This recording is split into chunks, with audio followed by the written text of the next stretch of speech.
Circus Tricks Explained, Part 9. Today we're going to be talking about Diabolo, also known as the Chinese yo-yo. It's basically where you have two circle halves that are kind of like opposite ends and attached together, and you have a string with two sticks, and you basically try to keep it spinning in the middle. That's the simplest way to put it, I guess. In terms of its overall difficulty, I'd say it's about a 3. It's really not a hard trick to learn. I suck at it. It's just not a trick that I understand, I guess. Though at the same time, the Diabolo that I was trying to learn with was like really heavy.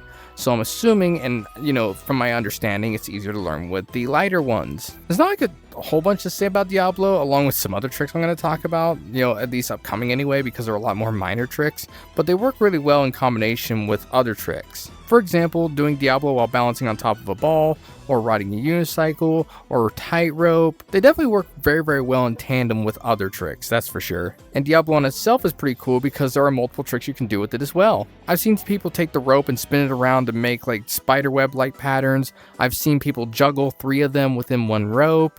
I've seen so many cool things. I really do like Diabolo with how, creative people can be with it. It's honestly kind of similar to juggling in that aspect, so if you have a really good mind for juggling, then Diabolo is definitely going to be a nice one. In my opinion, I'd probably take regular juggling over Diabolo if I had a choice, and probably plate spinning as well, but that's another trick we'll talk about another day. If I had to give it a rating of 0 to 10, I would say Diabolo sits at about like a 5 for me. I think it's a really cool trick, and I think it's really interesting. It's not one that I'm like terribly interested in, and again, if I had to choose between it and juggling, I would definitely take juggling over Diabolo.